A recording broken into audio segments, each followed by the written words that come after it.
Every successful man on earth today wasn't born into a wealthy family. Some people really are born into the most humble families, and thanks to their parents who spend their whole lives turning their ordinary child into a gem for the world. Such is the story of golf star Jason Day. The Australian golf star Jason Day, who many know today for his extraordinary performance and several wins on the PGA Tour. His golfing career started when he was very young. From being nothing to ranking as the #1 golf player, this man had quite a journey. Before we get to his achievement as a professional golfer, let's talk about his humble beginnings. Because I believe it's really necessary to know about the roots to really understand how far along someone has come in their journey of life. Jason was born in Beaudesert, Queensland, at the house of Alvin and Denning. Financial troubles were always there at the Day's house.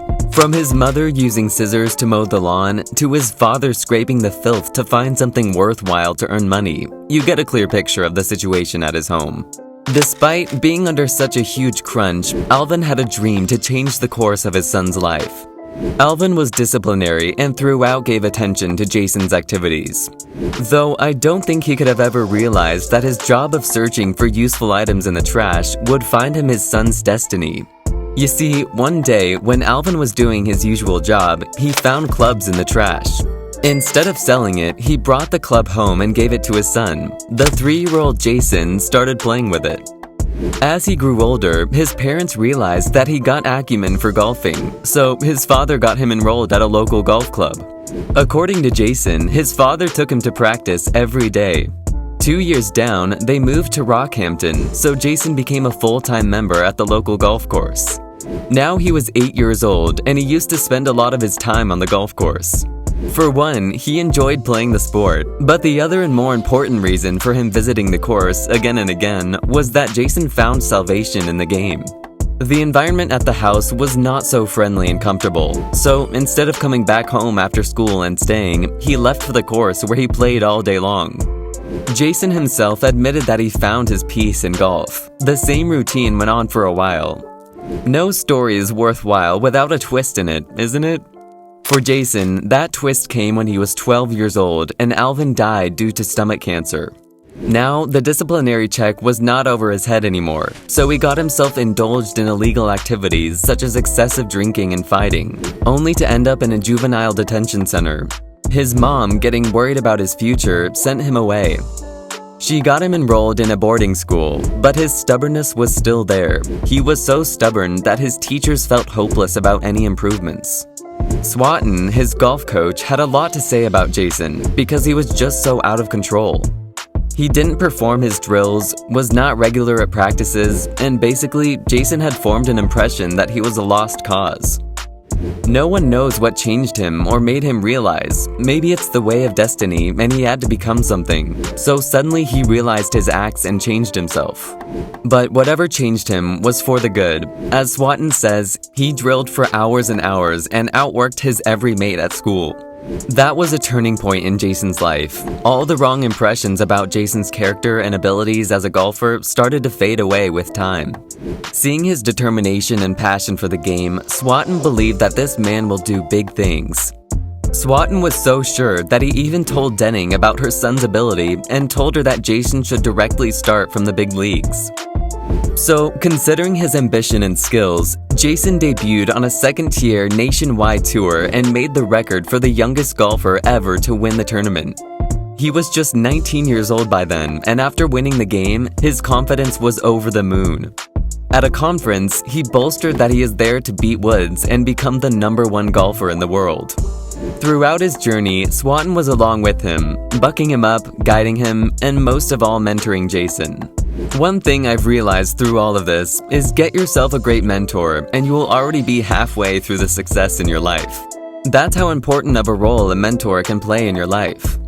Back to Jason. After that win of 2006 on the nationwide tour, the coming few years were not very exciting. Jason kept playing, but he didn't manage to score any great wins. One thing that was obstructing Jason was financial problems. You see, he wasn't just playing for his passion, he was playing for money too. When the element of money comes in, things change a bit. Thanks to Swatton, who once again was there to keep him motivated. During these years, major changes happened in Jason's life, as he got married to Ellie, which further shifted forward his plan of becoming the world's #1. Swatton gave him life-changing advice. He said, quote, "Life throws at us different opportunities. You chose to get married before becoming #1. That simply extended your plan. You could have become #1 first and then get married, but in the end, all that adds up to the same thing. So just keep working hard and you will get what you want." This advice worked like a charm for him, and in 2010 at Byron Nelson, that breakthrough was the start of everything great that Jason achieved. From a top 10 finish at US PGA to runners-up at Masters and US Open in 2011, Jason had a smashing career ahead. It wasn't long before in 2015 when Jason won the PGA Tour after scoring 20 record strokes. After that, he won again in September 2015. But it was after his 6 shots victory at Barclays and another 6 at BMW, Jason earned himself the title of the world's #1 golfer. Achieving this great milestone, Jason said, although he had thought of achieving this because he always felt that he had it in himself. However, finally being where you have always dreamt to be feels a lot different.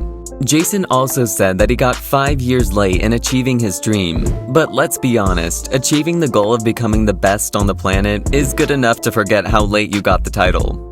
The validation itself is massive now that you know there is no one better than you at playing golf in the whole world. This title is not the only thing that this man has been able to achieve out of his professional golfing career. He not only joined the big leagues in terms of the game, but he also earned a fortune out of his career. Today, his net worth is expected to be over $15 million. He is also a proud owner of a great house and a car, where he lives with his wife Ellie and 2 children Dash and Lucy. You must be wondering, wait, where did the golf go? Did he retire or stop playing? I was just about to come there, and the answer is no, he did not retire after his win in 2015. But it's just that the Australian lost his charm and energy after a very hyped era of 2015 and 16. He did keep playing golf, but we never saw a major win after that. He managed to stay in the top 10 leagues, yet the performance he showed back then is just not there anymore. Part of it is due to repeated injuries in the back. Though, I guess he was expecting that it wouldn't always be the same, so the 34-year-old is involved in many other projects and ventures. For example, he works at Broadcast 12 Events Limited, where he is working as an engineering consultant since 2019. According to a few reports, Jason draws an annual salary of a whopping $2.2 million through his jobs and other ventures. But when is he going to retire? Honestly, we don't know. He himself said that he was on the verge of taking retirement from the game, but then after winning and securing the top 10 in 2020 to 21 PGA Tour games, he got the confidence to stay for a while. He said that while mentioning that, it feels the same as before. He feels like he has already been here, so instead of thinking about the game and comparing himself to others, he should focus on the game. Jason believes that he has in himself the talent and energy to bring back those swings that will once again earn him major wins. All he needs to do is be patient with himself. Believe me or not, the way this guy has transformed his life, considering where he came from, is nothing short of phenomenal. Not only he disciplined himself, but worked on himself for years to reach something substantial. This firms out our belief that there is nothing in the world that a man cannot achieve with sheer dedication and hard work.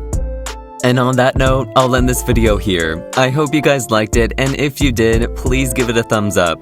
Do give your feedback in the comments section below, and do not forget to subscribe to the channel. Trust me, it's free. Done, right?